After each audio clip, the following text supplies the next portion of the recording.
conference is being recorded. Only the main conference is recorded.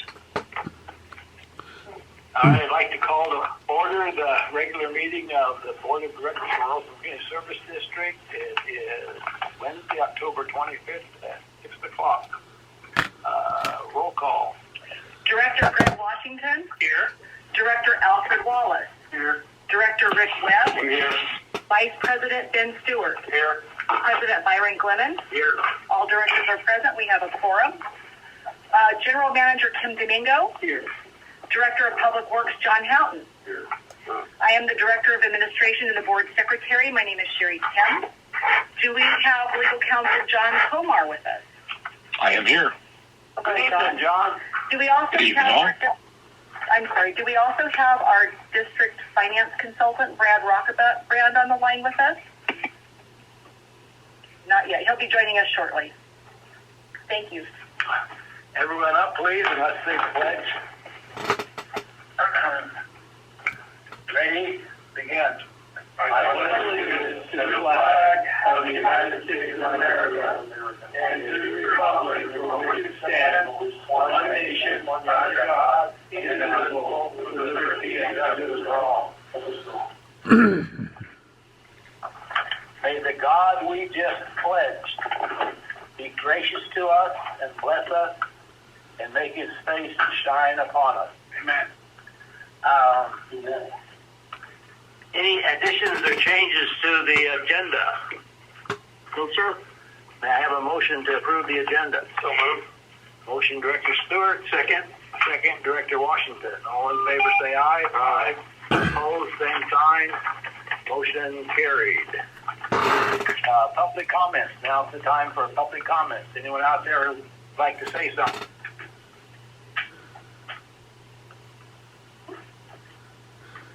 I will make a comment as a member of the public, not a director. A little different than I usually do. I listened to the new speaker of our house this afternoon on TV. I could not help but say amen.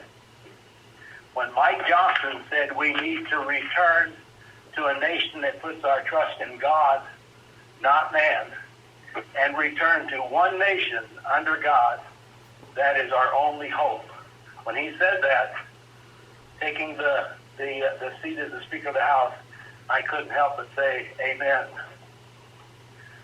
Psalm 33:12 says, "Blessed is the nation whose God is the Lord." Thank you. Anybody else for public comment? Voluntary roll call via teleconference.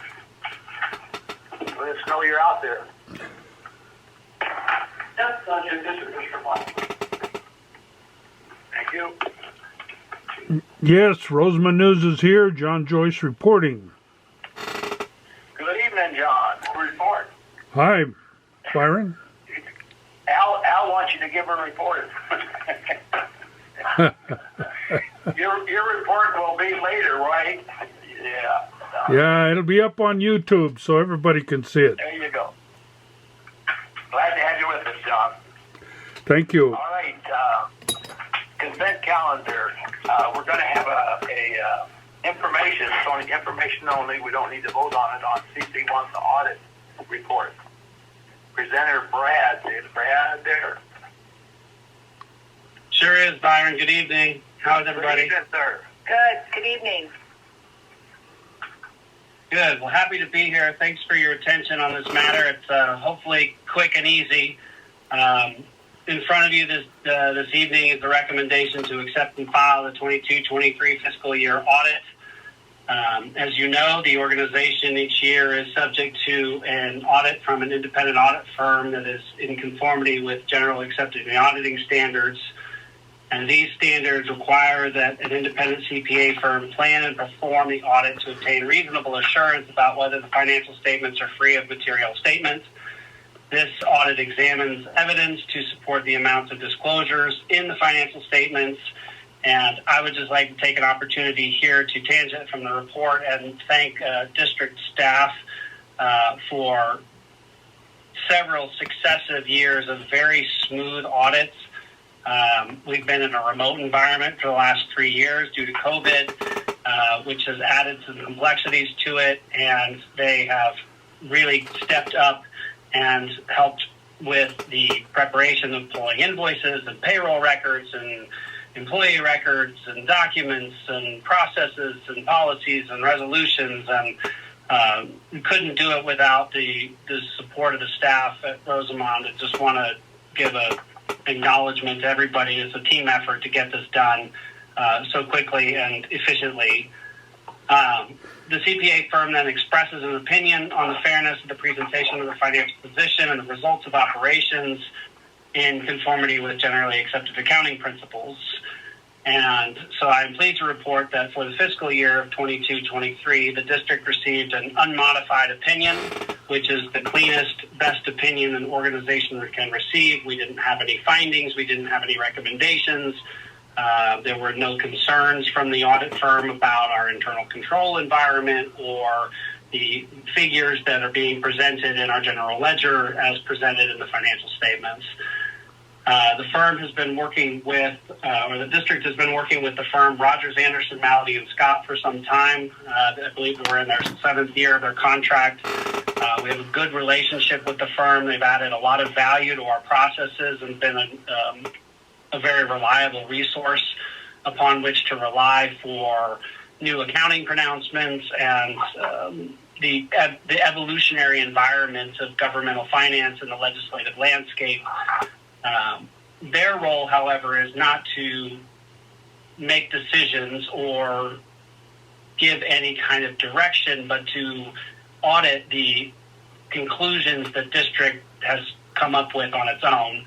So an external audit demonstrates the accountability of the use of public resources by government officials, assists elected officials in their own decision-making roles, provides the basis for constructive changes which benefit the government, its officials, and citizens, tests the internal controls of the district, provides a mechanism to alleviate operational inefficiencies and errors, and reasonably detect financial malfeasance, and tests the district's compliance with laws, regulations, contracts, and grants. So this annual financial report is primarily designed for external readers, local residents, and bond rating services. So I won't bore you with too many details. We had a pretty stable year financially, not a lot of big changes in terms of revenues or expenses. There was a less than 1% decrease in revenues due primarily to the decrease in grant funds. So the district received, as you recall, last year, just over $1 million of grant funds for capital projects. We didn't get that same revenue this year. So when you compare the revenues in total from year to year, there's a slight decrease, and we have identified that the majority of the reason for that is because we didn't get grant funds this year. The big headline, I guess if you could even call it that, is that there was a 24.7 increase in expenses, and this is due primarily to the changes with CalPERS actuarial calculation and the impacts of GASB 68 on the district's expenses. I'll pause here simply to further explain that this is an accounting entry. This is not cash. This is not an actual expense. This is not something that will go on in perpetuity.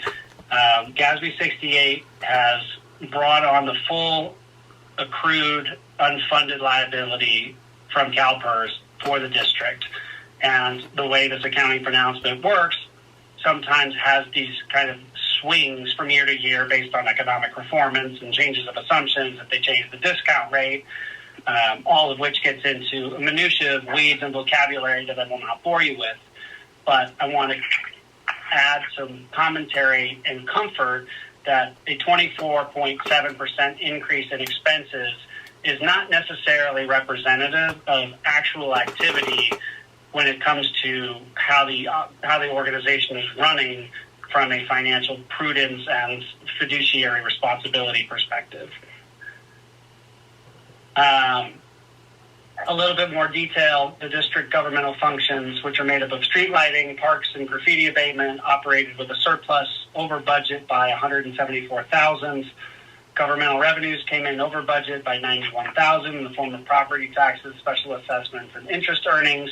Expenditures came in under budget by $82,860 due primarily to the reduction of streetlight power and lower than expected general government expenditures. The water and wastewater funds performed less favorably than planned. The water and wastewater funds generated $3.6 million in revenues less than budget and spent $829,000 more than expected, resulting in an unfavorable budget to actual variance of about $4.4 million. Much of the revenue variance was due to the less than anticipated water acquisition fee and connection fee collected by the districts. And the primary contributor to the expense variance was the result of, again, GASB 68, the implications of which are, again, just an accounting entry and do not consume financial resources. So, again, this was a budget to actual comparison. So as we were looking at why things ended up the way that they did, once all the dust settled with the audit, we wanted to present this information for your consideration. The district's capital assets, things such as infrastructure, CIP, vehicles, and equipment had a net increase of $1.1 million, made up primarily of investments in infrastructure, facilities, vehicles, and equipment. And during the year, we also paid down almost $1 million of our long-term debt.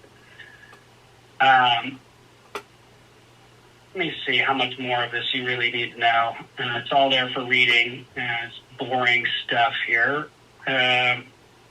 I'll skip down to the last paragraph. Overall, the district realized an increase in net position, that is, the organization as a whole. So all the functions, all the funds, all the activities, including every function and reconciling between the two methods of accounting. So the district realized an increase in net position of 5.6%. So think of this as your investment portfolio. If you grew by 5.6%, it would be a good year with strong, sustainable growth, but not too much, not too strong with lots of outliers, but not weak either. As a bit of history, during fiscal year 18-19, the economy had improved steadily and the district's investments were performing well. During 1920, interest earnings were down 11%, while overall expenses increased by 15.9%. During 2021, the economy was in severe trouble due to the pandemic, and the district saw significant decreases in investment income. Governmental funds had budgeted to earn $8,200 in interest and earned only $2,600. The enterprise funds had budgeted to earn $458,000 in interest and earned only $109,000. The combined total was $355,000 less than expected. That was for fiscal year 2021. Conversely, during 21-22, these trends reversed and the district's actual performance was better than expected overall. And these positive trends continued through fiscal year 22-23, and the district's investment portfolio generated $673,000 of investment earnings. We have continued to manage the fiscal operations with conservatism requisite with the slow but steady economic stabilization we've seen over the last few years, and will remain cautiously optimistic about the future. That concludes my report. I would encourage everybody to take a look at the attachments of the annual financial report for the year ended June 30th, 2023, and the SAS 114 letter, which is the auditor's communication with those charged with governance, and would welcome any questions at this time. Anyone have a question for Brad? I'm good, sir. I have one comment. A clean audit means our laundry's clean.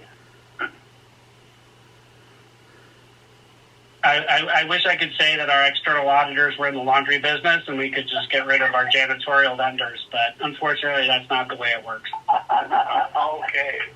All right. Combined with the report that we just saw, I need a motion for the consent calendar, C1 through C7, various balances and the checks. I have a motion for consent calendar C1 through C7. Motion, Director Stewart, and I have a second. Second, Director Webb. All in favor say aye. Aye. Opposed, same sign. Motion carried. Thank you, Brad. You're welcome. Thank you. Minutes, M1, motion to approve the regular board meeting minutes from October the 11th. Motion to approve. Motion, Director Webb, second. Second, Director Wallace.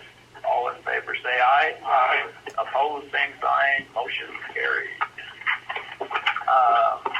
Presentation, sewer system management plan update. We see you. Now we're going to hear you. Okay, sounds good. So I have two homogeneous flags. Sure, the honorable members, thanks a lot for having me. And I'm on here twice because I have my laptop in another room. So I'm here refer your microphones and your Zoom just as a backup. We did a little dry run with the sewer committee Monday, and they had a little, Kim and I were, I had a little trouble on my end, so it wasn't really you on your end, so I'm just making sure I hit the mark. So thank you. Directors, honorable members, and chair, Jim Fisher, Official Compliance LLC. We're on contract to help you with your sewer system, regulatory compliance, and so we really want to congratulate you on the leadership you take and the undertaking, bringing us in. It's a big lift, and I'm going to show you how big the lift is here in a few minutes of this presentation. So I'm going to go ahead and show my screen here to make sure it's going successfully this time. Okay, can everybody see my screen here? Yes.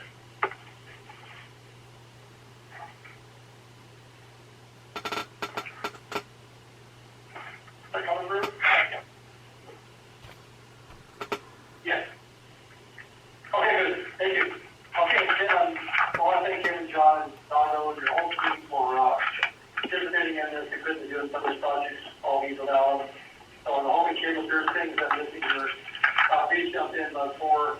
I want to go ahead and just give a background on why we're here, what the regulations are all about. I'll just go ahead and acknowledge also Director Ben Stewart up there. I've worked with him before, and he's a real leader in this area. He's even presented for me in the industry, so he's really a guru all these regulations. So I'm looking forward to all his questions and the others. Questions here, I got lots of blank paper. So I'd like to start off with that, talk about the projects that we did, the three, really the essence of this pension plan update, the audit update, and then also your fill plan, and then I'll have a few conclusions at the end, just to kind of show you where we are with the project. But just by way of compliance and enforcement, our whole goal of the company, by way of background, I had 35 years of environmental compliance, very experienced as an engineer, working in government, both in air, also worked for California for a while. I worked for Water Works for over a decade doing the enforcement for these regulations. So I started my company, started in 2020. I'm real excited to be out here helping yourself and others like you with compliance. Our whole goal here is to succeed and not just drag around the bottom and say, hey, here's what you have to do is collect your guns and hand it off. So we go beyond the minimum, and that's really what we're doing today. And I can assure you what we're doing. And I think by the end of this, you'll realize how much resilience you're going to have. And so I'm real proud of this project and working with your team. So you might know about this whole city of Bakerville. You know, hate to be either there or bad news, but enforcement's out there. That's the message. Unfortunately, you know, without enforcement, people don't comply with the rules. So unfortunately for me, when I was at the board, I did a number of these administrative civil actions, and they're not fun. And so compliance, what I'm doing now, which is what my company is doing, is a lot more fun and more proactive. So this one here is just to kind of remind you, you know, everybody's billed. And so they got hit pretty hard a few years ago. This is about a $6 million proposed penalty they put out there. They didn't have to pay this much.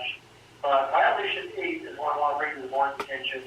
And this is something that you're already ahead of now with this whole project. But building your property operating, maintain, and manage all parts of the sewer system. That includes the plans that we're talking about today, you know, to prevent discharges. Luckily, with, you know, our Rcsd, you haven't had a lot of DC discharges, but if you were to, you're going to have some resilience. So I'll explain that in a bit. This is just a penalty calculation methodology. The state water board has a water quality enforcement policy. I'm an expert on. I've used this for over 10 years with the board. But this is some bigger penalties for sewer spills in kind of bigger neighborhoods. So it's one to be aware of. We like to dissect these. Ben knows all about it. You know, we really use these for a learning tool. So just for you today, just to know that this is out there. They assess different steps in their penalty methodology. Everything from how much the spill was, where it went, where the agency, may have had an economic benefit, that's ready to do something. They should have done and could have done and didn't. And so in this case, they got hit pretty hard on Victorville. So just wanted to mention that it's just by way of, getting congratulating you being proactive. This agency wasn't proactive, and I know they're coming up to speed now after this. So going into the waste discharge requirements now, we just updated the state water board. It's had a rule for about 15 years. It just updated it last year in 2022. And these are the different windows, April through June. The district's already done all these things. The order got reissued. So the district's complied with everything here, and they're due by June 5th. We helped with some of that. The Spill Emergency Response Plan, item number 3 here. So I'll go over some of that here in the presentation. The water term compliance is what we're kind of focusing on today with the auditing and the updating of your sewer plan. This is kind of a confusing table here, but I'll just go to the next slide, which has the punchline here, where Rosamond has to comply. You got to tell August 2nd, 2025, to update your sewer system management plan to the new specs. We're going to have it done by December. Just in a nutshell. And then also, you'll have until August 2nd, 2024 to take the next audit. So you're well ahead of schedule. We conduct an audit under the old WDR. Your SSMP is going to be under the new WDR. So you're in really good shape. And I think the punchline here, Kim, jump in here, is, you're a year and a half ahead. So you're really, really far ahead now. And I'm going to talk about the projects next. A, being the audit that we did. B, the Spill Emergency Response Plan, and C, where we are now with the sewer system management plan update. And I'll say, just by way of workload, some of this is on me that you don't have a file on your desk in front of you right now. And so what we decided as a team with Kim and John Dago was to go ahead and try to push you all the way up to what's required in a year and a half, rather than just give you something now that's sort of lagged. It says, yeah, you're close, but you're not all the way up to where you need to be in a year and a half from now. So this was taking a little more time, and we're going to get it to you here real shortly. So the tasks here, just going over the audit, this was a very good job on this audit. I bring in subject matter experts that are have ran collection systems for decades. It's part of my team, since I haven't done that. I've done a lot of regulatory work, but I've never managed the system or operating. So I bring in another expert from outside eyes, having here to do an audit. And so, we have a really good audit that we did here. The audit should analyze the programs, areas where you can really focus more the sewer system management plan moving forward. So you got a certificate from us. I'll go over some of the first things we want to know. Hey, what's in a nutshell what happened here? And I'll just go over some of these real quick. On the left are all the requirements under the old order, I might say. The new order has a little bit more, but under the old order, there were some areas of potential violations or areas of concern. We use the same approach the state water board uses when they do their inspections. That's what I'm trying to do. And so there were some areas here you can see the yeses in the violations, the yeses in the areas of concern. I can assure you that those are being taken care of, and your staff, your team are super committed to this, and we're really solving these with the new sewer system management plan. So I'll go through these. I know there's a lot of things on here to look at. But, we also, on this table, we also give some examples of your best practices. And no surprise, your system, like we've seen with other systems, are now professionally run systems by operators that are licensed for drinking water. Slam dunk, it really helps them with all the wastewater side. So some of these things are really, I just say, accepted just because of the way you professionalism of your team and equipment you have. You should feel pretty good about for a system your size. So we were pretty impressed overall. There are some new things, we call the best practice recommendations in the audit. Things that are, key performance indicators, better measure your success, have more resilience. Again, we're incorporating all those from the 2022 audit into your new plan. I'll cover here in a minute. So the next thing we did was the silver response plan. This is one of the best in the state, hands down. We went through not just the basic requirements in the top part here, but also in the bottom of the state. The legal team of the order, and we come up with about 15, 18 requirements that we really drill down on. We really make sure, again, beyond minimum with the meter you saw earlier, we really push beyond just the minimum to make sure that this is resilient in here. These are all the requirements. I know there's a lot here. I can assure you the Silver's response plan, this is a section right now, part 1, has everything in here and more that we need to comply with the order. Part 2 is nice because we have a guide just for the field operators that don't care about how you comply and all the regulatory language. It just has a very distilled some forms in there. If they fill those out and you have to fill, boom, you're in compliance with everything in the order. This is just an example, too, of all the captures that we got in here. We have various methods for measuring spills. All the industry, leading industry experts have helped me set this up. So we really have good forms and ways to really help your management and operators stay in compliance. And I mentioned attachment 13 being that field form. The operators, they fill that out for every spill, slam dunk. They're going to be in compliance with everything. So now really the meat on the bones here, business management plan update. We took your 2010 update that John and Steve at the time sent me. It was pretty deficient, and we've upgraded all the way to the 2023 document. We're pretty proud of it. We're about 80% there right now. I thought that was it the first grade or Dave that did the review of your GALP and all your financial plan did an excellent job. And I'm doing the same thing kind of here with this slide to show you. Kind of about a 77 is where we think you came in with looking at all your different areas here in compliance. So this is looking at where things are right now, the plan. And we're going to have a roadmap in called Appendix 2 in the document here to help you and guide you, whether we're here or not. We hope we are, but if we're not, in the next 2, 3, 4, 5 years and longer, what you should be doing every month, every quarter, every year to address the areas here in some of the deficiencies in your current services management plan. So here's kind of what I'll score. Again, you have some areas here.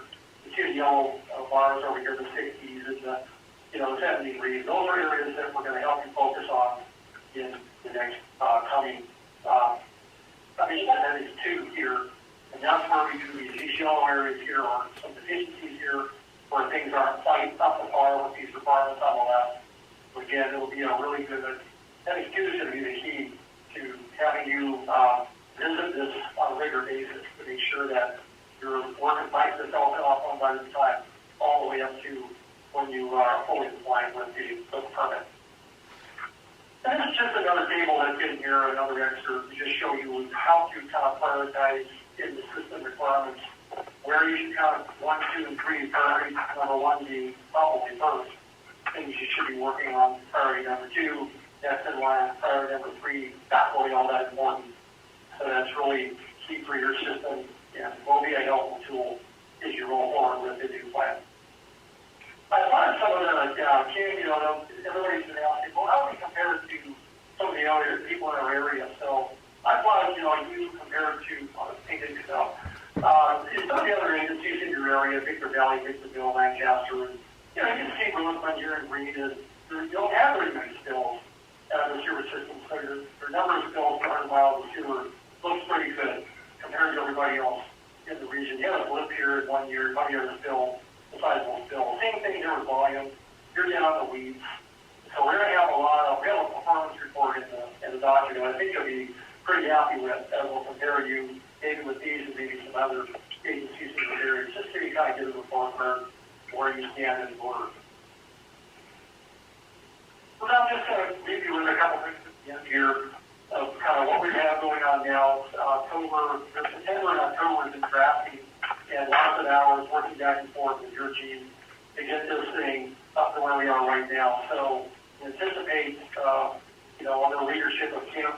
John, really getting this thing done and reviewed in November, and ready for you in December as the final adoption item. I just want to share at the end kind of the additional effort that we're putting into this plan. The 2006 waste discharge requirements was 40 pages.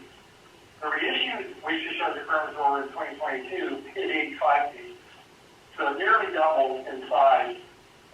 And so there's a lot of effort between the two, between the 06 and the 2010, to get game compliant. So where we are right now, we're basically right here. We're about 70% or so along the way. And so we have this extra little oomph right here that we need to do in green for the final SSMP to really polish it, get it ready for your approval. And again, give you that roadmap moving forward to help you with your compliance and best practices and being more effective. So really in conclusion, I want to say, hey, thank you for your time today and the answer. Have you any questions? Really looking forward to probably being there in person or at least being online again if I can't get down there in December along with your team. Thank you, Jim. One of the comments that I said during the steward meeting is 77%. That's passing, right? Sure. But no, I agree with Jim's approach. Is that we want to be.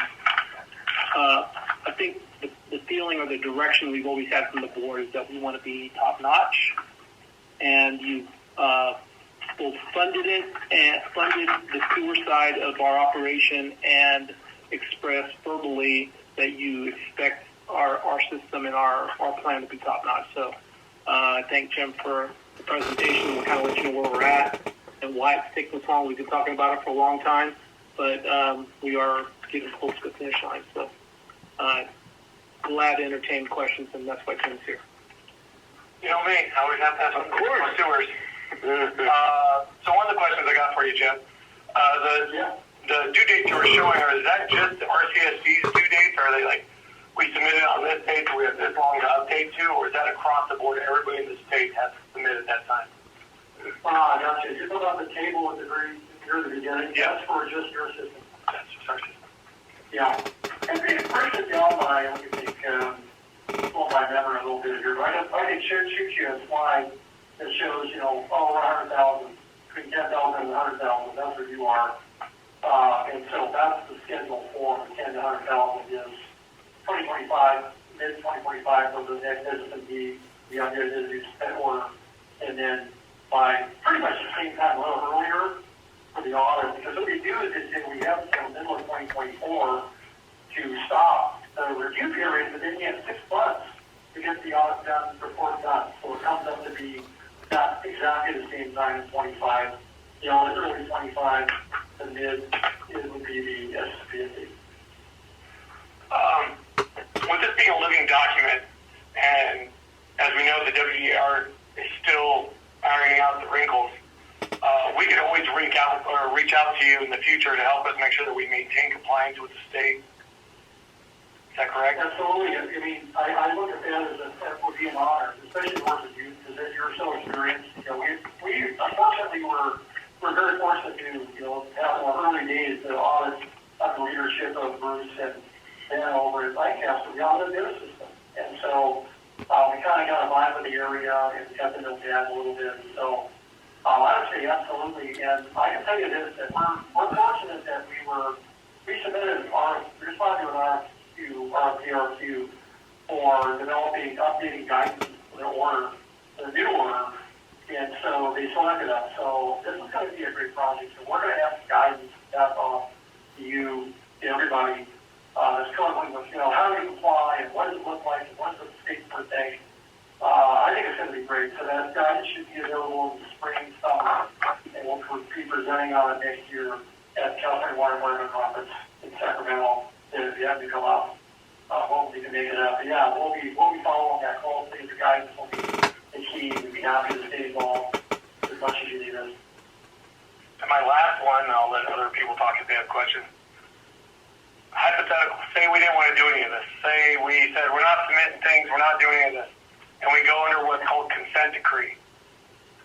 What does that mean? What does consent decree mean? Those are settlement agreements, and so both the state board, like the EPA, US EPA, they're not very common out here, but the state water board does consent decrees, or they call them settlement agreements. A consent decree with an NGO, non-government organization, they're also out here fishing around for violations of the Clean Water Act, which are discharges to basically sewage untreated. They're fishing around for those, and so they call those consent decrees. They're very common, and I can tell you this, that they allow us, what they try to do is to get you to agree to a settlement. And so those are settlements. The state water board has a lot more mechanisms for enforcement, like cease and desist orders, time schedule orders. The water code is filled with many, many, many statutes.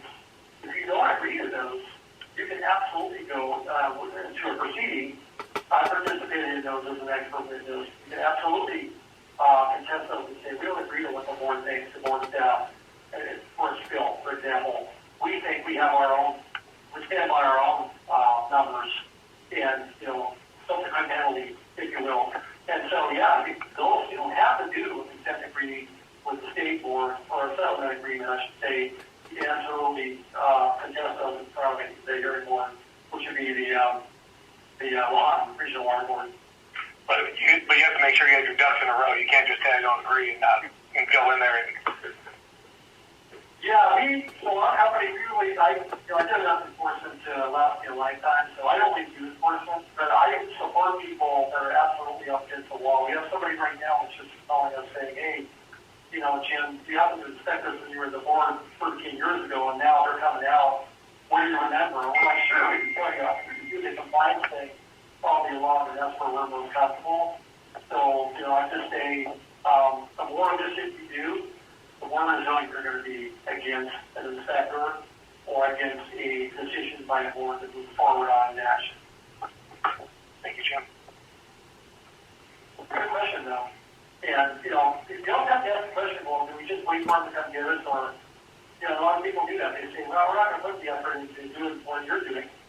Most people don't do what Roseland's doing. They might not put much effort into it. And just, we'll settle it when they get here. So, we get both ways. It's definitely being, having a well-practiced approach that we're proud of, and we should be proud as well.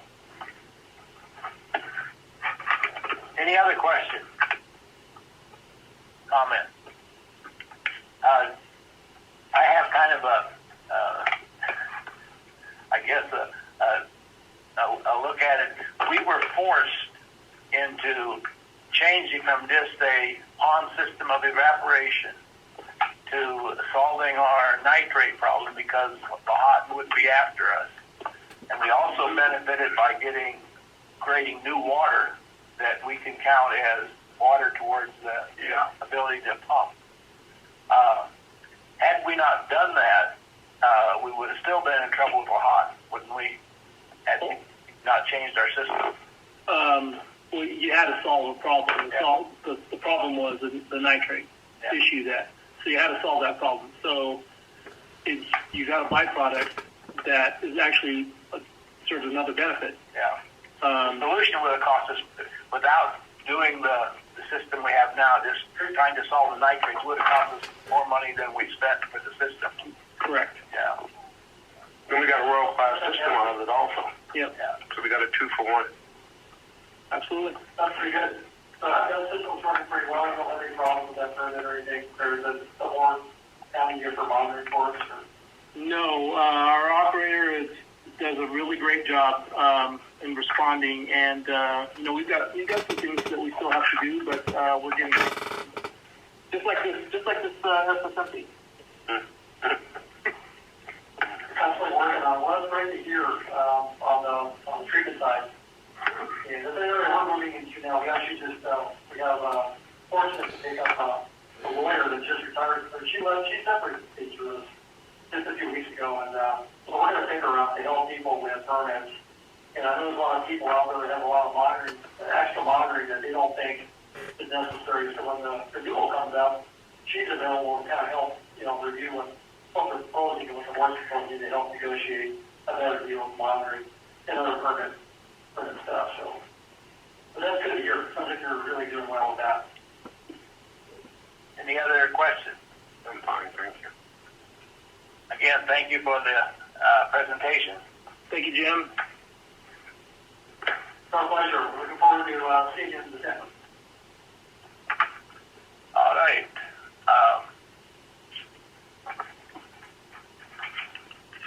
Moving on to new business. NB1, holiday meeting cancellation November 22nd and December 27th. Sherry. Thank you, Mr. President.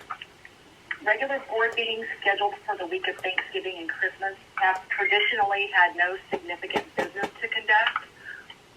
Advance notice of regular board meeting cancellations is desired in order to notify members of the public. In the event significant business arises that needs immediate attention, a special meeting can be scheduled. The staff would like to recommend that we cancel the November 22nd, 2023 and December 27th, 2023 regular board meetings. We would appreciate your consideration. Okay. You heard the recommendation. Do you have any concerns or questions? I think we've discussed this in the past, and this is what practice we've been following. And if there was something that significant came up, it would qualify for, we could call a special meeting. Absolutely. If we needed to do that. So is there any concerns that any directors have on canceling those two meetings? Unless they're trying to get out give us Christmas gift on the 27th. I think they're trying to get out give us a gift here, sir. I'm a little concerned. I think the general manager is part of the solution here. I'd like to make a motion that we approve, sir. Second. Motion for NB1, Director Webb. Second, Director Stewart. All in favor, if there's no more questions? Aye. All in favor say aye. Aye. Opposed, same side. Motion carried. NB2. NB3. NB2. Two. Oh, NB2. Closure of district office December 26th and 28th. This is the closure of the district office. Again, this is a traditional thing that we practice, but there will always be somebody available on the phone for any concerns that our customers have, I think. That is correct. So historically, no significant business is conducted between Christmas and New Year's Day. Staff members are allowed to choose whether or not they wish to take this time off, and they may use vacation time to cover days off. Monday, December 25th and Monday, January 1st are recognized and observed district holidays. The Public Works team will schedule an on-call staff member to cover emergency calls from the public. And traditionally, there is usually one or two folks that choose to work that week, and they may do so if they so choose. Staff recommends that we close the district office from December 26th, 2023 through December 28th, 2023. And that's if Santa doesn't show up. If he shows up, we have to keep the office open. Sure. I do have one question here. What dates those were? Those we aren't turning off anything. I know one the net window, are we? No, we bumped up the meter reading, so everything's going to happen a little bit earlier than that in anticipation that we would be able to close. Okay. Any other questions about the closure? All right, I have a motion for NB2. I'll make the motion. Motion, Director Wallace. Second. Second, Director Stewart. All in favor say aye. Aye. Opposed, same sign. Motion carried. NB3, authorization, the endorsement of the integrated water system management. Aquifer pumping hydro energy demonstration. That's what all those letters represent, I guess. Yeah, the Antelope Valley Integrated Regional Water Management Group, which is it's administered by Woodward and Curran, and it's basically managed as a grant. The Integrated Water Management grant that was received from the state, and so they develop projects with the member agencies. We're one of the member agencies, so One of them is Palmdale Water District. That's for well 36 and 37. A copy of the letters, of the draft letters, are included in your packet. And the other one is related to the aquifer pumped hydro energy storage and energy storage project that actually is happening at the Willow Springs Water Bank. So they've where Curran has reached out and asked for our support, so they can include the district as one of the endorsers of these projects. This project is actually a test project for the potential of using it on on multiple agricultural wells to set up EV charging stations at these wells. That's really what.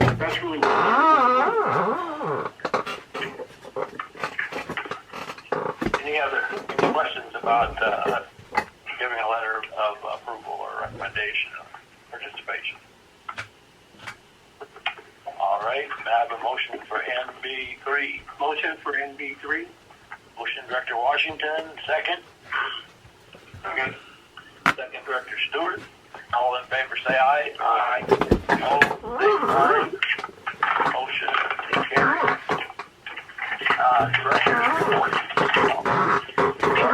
Director Washington. Thank you, Mr. President. I'm looking forward to attending the Water Reuse Conference in Indian Wells November 6th. This is a premier conference on water recycling, attracting water professionals globally.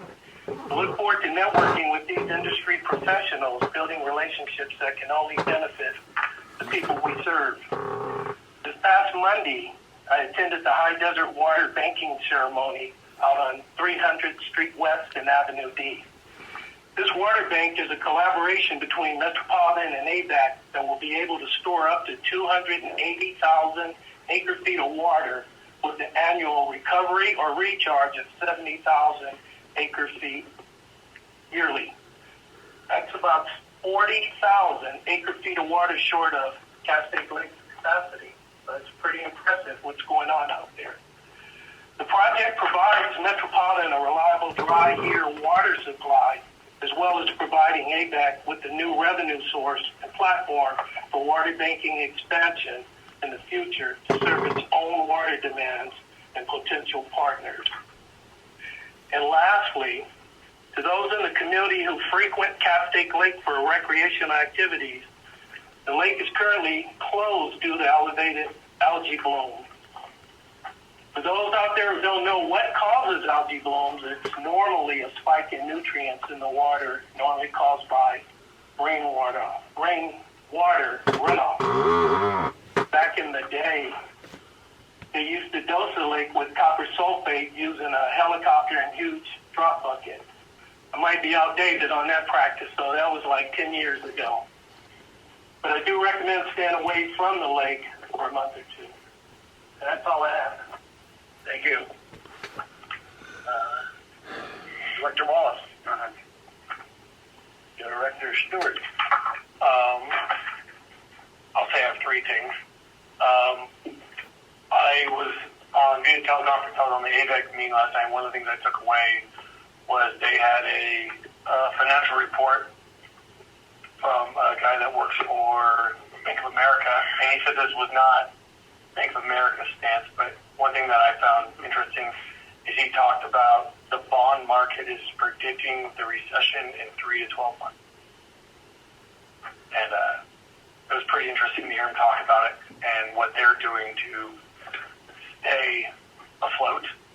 And then also, I had someone come knock on my door last night and talk to me about the waste management going on the tax roll. So I want to thank Craig and Pam. And I know Z-Access does a whole bunch of putting stuff out there for us, getting it, and there's still some people that do not realize how much we put on our Facebook page. So I encourage everybody that lives in Roseman, if they want to know what's going on, please visit our Facebook page. With that being said, also, I see a lot of people talking about these guys going door to door about testing our water.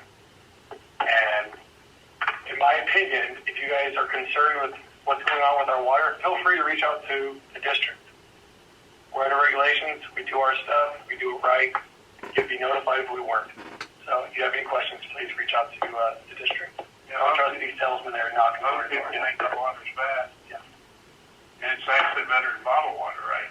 It looks like bottled water because it's straight from the tap. I just keep reusing the bottle over and over and over. That is all I have.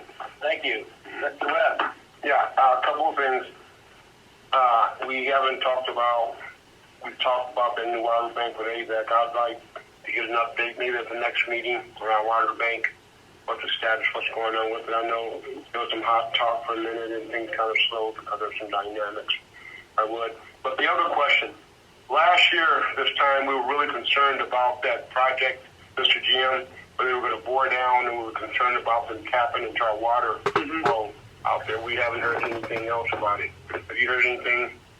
That's one that we're going to do. Back to store. Yeah. We've had the representative join in the past couple meetings. If you'd like, I can invite her to the next meeting. My understanding is that they have multiple sites in play. So this site, I'm speculating, but it is possible that they have moved on from the site that they were considering. Is that because of the concern of our water table, or they found maybe a better site for their injection and we don't know? Yes. Yeah, you did take the words out of my mouth. I think it's time that we do have them come out and give us a little update on what they're doing. They have sat in on our last. Yeah, I know, and they say that when they sit in, yeah. They called in, but they haven't given any real update or anything. We'll reach out to them. Okay. That'll be we'll reach out to them. And just to follow up on what Director Stewart said, folks, just be mindful. The holidays are getting here, and he's talking about people talking about water testing, water quality. I'm sure it comes with a price, the sales pitch. So just be mindful at the holidays, everyone has some kind of scam or way to get money out of your pocket. So like they said, if you got a water question, call the district first. Be guided by the wisdom here. Thank you, sir. Thank you, Mr. President. Director Stewart, do you think they're trying to sell water softeners? Water softeners or filtration or osmosis. Yeah. And they start with wanting to test your water. I always love it when people stop and talk to me, like walking through Home Depot, and they want to talk to me about solar, they want to talk to me about this, talk to me about that. I'm like, okay, you're probably picking the wrong guy. I forgot to mention that waste management, I think it's a town hall meeting is going to be at Homo Hall, and I believe it was November 1st. So if you're interested in that, please take a look at it. I thought I took a picture. If it's open. They're having rat problems. All right. Well, let me ask you a question, Mr. GM. Maybe you could reach out to them because this waste management issue is kind of an important thing, and maybe we could offer up here. They want to have the meeting. Because we had talked about the waste management issue, concerns here, but maybe we could open up our conference room there to them. We certainly can offer. They would qualify under our policy, so we certainly can offer that. But I think they've already advertised it. They may have already. Yeah, well, if they're going to have to postpone it because of the pest problem, maybe we could just ask them and use the Facebook here to let them know so we can have it over here because I think everyone's a little bit tired of waste management. I think they moved it to the community center at Glendower Park. They had a meeting last weekend. Yeah, RMAC was at the Glendower building. Yeah. And that's But I think they're fixing it up on Homo Hall back up because I have a lot of breakfast with the guy that says that. They're expecting to get back in real quick. All right. Moving on. General Counsel update. John? Other than I think it's funny that Waste Management would schedule a meeting in a place where there's a rat infestation, I have no comments tonight. All right. General Manager update. Thank you, Mr. President. So on Monday, October 16th, I did meet with Kern County staff regarding the pool at Wolfwood Park. As we talked about the last meeting, we had a very candid discussion on the history and the board's desire to keep the operation in the county hands. Their desire is for someone else to operate it. I was pretty frank with them that we were pretty adamant that the board was adamant that they did not want to take on that operation. But they want to go through the exercise of putting together a package, and actually they're going to determine whether or not they've got to do it for the CAO, the county CAO anyway, to just show what the financials look like, and it's going to be up to the supervisor as to how much additional funds he wants to put in order to serve the community other than, the current Saturday and Sunday for very few months out of the year. So they're going to go through that exercise, and they may or may not reach out to us with a package, but I told them, they kind of know where we stand. Couldn't the school do that? As it because we did it before, they're coming back to us. They're just looking for an entity within the community. They're looking for an entity within the community that will take on management. From a logistics point of view, it's very different. They really centralized their parks operations staff, so mostly county employees in the metropolitan area of Bakersfield. It's mostly county staff, but on all the outskirts, it's contract folks that actually manage and maintain the county. We have a separate district for the parks. Yes, they do. So two things. Do we know if they're still paying that? Greg, are you guys still paying for the pool? There is a county service area that, yes. Pays for the pool. And your taxes. Absolutely. Okay. So maybe they should consider the school there. Cutting a deal with the school. I thought they tried that once. They didn't want it. Maybe they should try it again. It's up to them to solve the issue. Yeah, absolutely not us. That's what I'm saying. It's up to them. We can help suggest some things, but, I'm just thinking because you said that they're kind of centralized all the resources and everything on the outskirts is contracted out. You can see why they would like for us to take it over. Absolutely. But we'll let them go through their exercise and then get back to it. So you're talking about people going door to door about water quality testing. So I actually received a call from a resident earlier today because people are showing up. Some people are showing up with protective vests on, so they look like district staff. So someone was actually calling saying, "Hey, are you guys going around testing people's tap water?" And so I had a discussion with John, verified that we are not, and that the only time that district personnel actually go onto private property is when we're requested to do so by an owner or occupant to deal with a water issue. So I think it would be helpful for us, and we talked, Sherry and I talked about this, is to get a public service announcement out through Z-Axis to blast it, just to let everybody know that that the district is not involved in private water testing unless we've been requested to do so. That way they can make their own judgment, because someone was confused. It looked like it was district personnel because they were wearing the gear. Yeah, it was intentional. Yeah, absolutely. So we would like to put together a PSA to get that out. And then just a reminder, I've been telling you the last couple of meetings I'll be gone starting tomorrow through November 8th. I'll be out of the country. I'll be back in the office on November 13th. All right. Enjoy. Any questions for the general manager? Okay, so you can give us our Christmas gifts now. Don't worry about it. If you're going to close the office, you can just give our... I'm leaving. That's your Christmas gift. You said it, sir. Yeah, we'll run them up. Yeah. All right. Director of Administration. Thank you.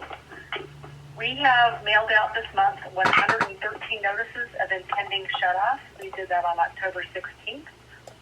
On October 23rd, we delivered 96 door hangers. We have received correspondence from Kern County Elections regarding the poll site facility use. We have elections coming up March 5th of 2024 and November 5th of 2024. So they're reaching out to the district as a polling site. And that's my report. I don't have any other. Any questions for the Director of Administration? All right. Public Works update. John. Just an update, I don't know if you guys heard yesterday, but the Southwest School had to shut down early because of the water, or the lack of water out there. We had a developer inside the traditional mobile home park digging for electrical line and gas lines, and they got too close to our line, and they didn't hit the line, but they removed the earth behind the kicker that holds the 90 on. And when they did that, it blew the 90 clean off the line, out of the 8-inch line. I mean, it ran for a little over an hour, and we lost quite a bit of water, and actually the school had to be let out early because of, doing a shutdown. And I figure somewhere close to 500,000 gallons of coal was lost in that period of time, but by the time they got the thing shut off. But our crew went out and fixed it. We'll be backfilling the Prudential Trails water cuts. And we got the people back on water. They had water back by 7 o'clock last night. Great. Well, that's flooding. Much flooding. Flooding? Yeah. Yeah. Or they knew where to go. A real simple path over to the school and got all of them detention basins. So it didn't take a lot. It worked out, yeah.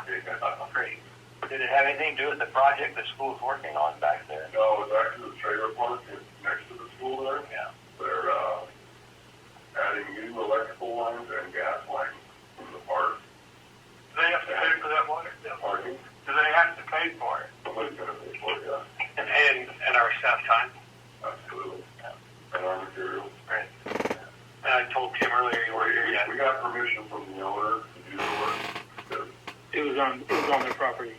On their property, so I had to ask them if they wanted it fixed, and if so, were they willing to pay for it? And they agreed to it. I'm sure proud of this district, this town, that we don't have much graffiti. Graffiti? Yeah. Oh, we have a lot of it. We do? It wiped off pretty quick. Yeah. Well, that is. Yeah, we had a bunch of it today. Yeah. Did you?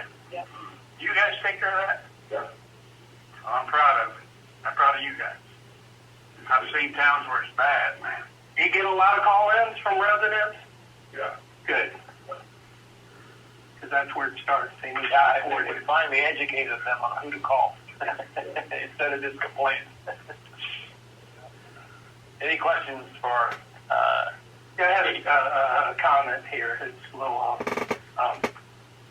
That trailer. I'm looking at the pictures here of your weekly update. That trailer.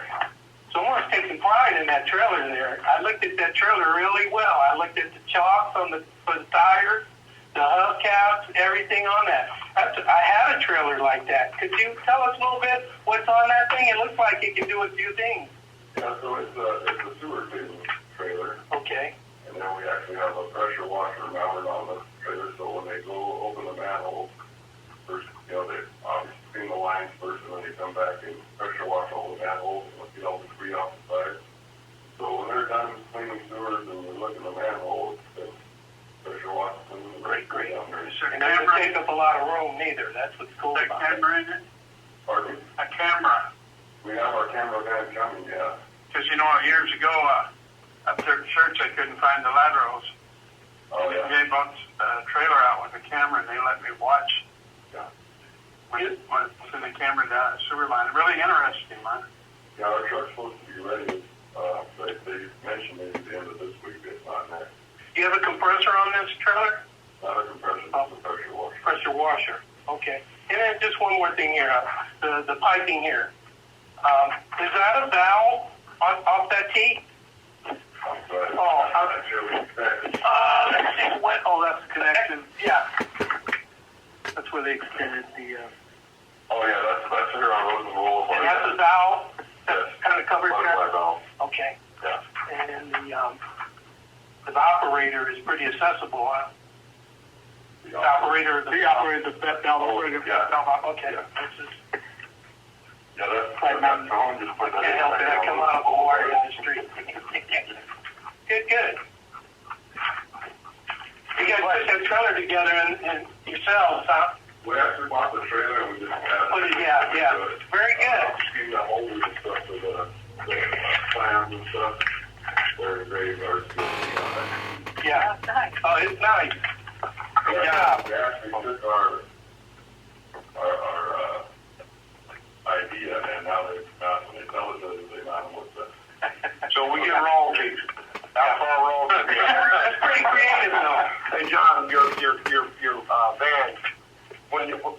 when you have it all finished and out done. So when it gets here, it'll be ready to go. So you know what I would like for you guys to do if you guys could?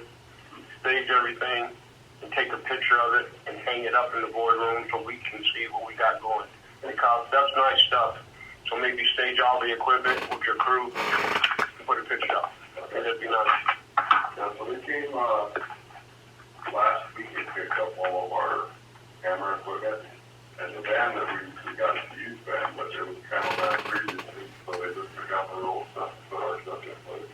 Yeah. So when you get there, we'll be ready to go. I'd like to see all our stuff staged. People come in there, maybe in the front office. They'll see what they got going for us here.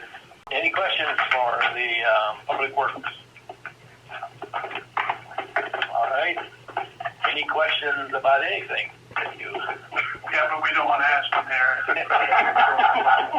do want to say one last thing. If somebody pulled my streaming line, I can't stop it. I did reach out to Kern County Road Department here in Bozeman about the, we call it the number 2 lane. It's the lane farthest to the south in front of 7-Eleven. I found it abnormally wide and started seeing people, 2 cars in one lane next to each other, and they both tried to get across the lane. I said, I'm not a traffic engineer, but I feel like that's going to cause a problem to guys trying to go in one lane. They reached back out to me today, and they're going to be addressing it. So I've seen that happen too. Cool. Yeah. All right. If there's no more comments, I'll entertain a motion to adjourn.